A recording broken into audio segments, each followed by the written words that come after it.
பொறுப்பு எங்களுக்கு இருக்கின்றது. தொழில்வாண்மை சார்ந்து எங்களை நகர்த்திக் கொள்ள வேண்டும். ஒரு திரைப்படத்துக்குள்ளாலே நாங்கள் ஒரு மனிதனுடைய ஆத்மாவுக்குள்ளே அப்படியே போய் சேரலாம். எங்களால் அங்கீகரிக்கப்படவில்லை அல்லது ஏன் எங்களுடைய திரைப்படங்கள் வெற்றி பாதையை நோக்கி பயணிக்கவில்லை.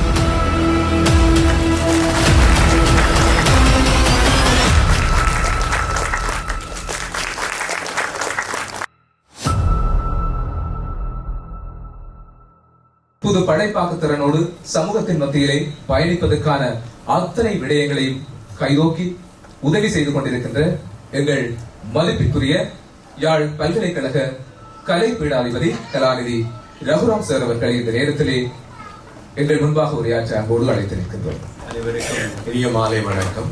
நல்லதொரு தொடக்கம், நல்லதொரு தருணம்.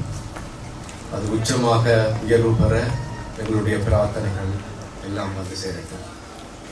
உண்மையில் ஈழ சினிமாவினுடைய அந்த தாற்பயம், அதனுடைய பரிமாணம் இன்னும் பல்கி பெறுவதற்கு நாங்கள் தொழில்வாண்மை சார்ந்து எங்களை நகர்த்தி கொள்ள வேண்டும். நான் நினைக்கின்றேன் இந்த கருடன் தயாரிப்பு பணிகள் என்பது எங்களுடைய திரைப்பட உருவாக்கத்தை அடுத்த கட்டம் நோக்கி ஒரு தொழில்வாண்மை மிக்க ஒரு தொழிற்துறையாக, ஒரு இண்டஸ்ட்ரியாக எங்களுடைய சினிமா திரைப்பட தயாரிப்பு துறை உருவாக்குவதற்கு இன்னும் வலி சேர்க்கும் என்று நான் மனதார நம்புகின்றேன்.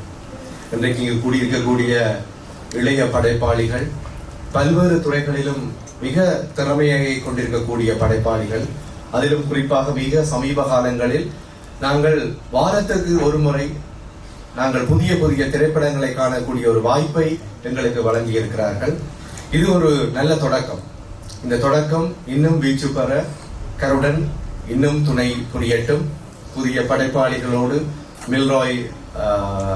எல்ராயினுடைய அந்த தலைமைத்துவத்தோடு நினைக்கிறேன் கருடன் புரொடக்ஷன்ஸ் தொடர்ந்தும் தன்னுடைய படைப்புகளை புதிய புதிய படைப்பாளிகளுக்கு களம் சேர்ப்பதாக தந்து இந்த திரைப்படத்துறை இன்னும் வளர்ச்சி பெற எங்களுடைய வாழ்த்துக்களும் பிரார்த்தனைகளும். நன்றி, வணக்கம்.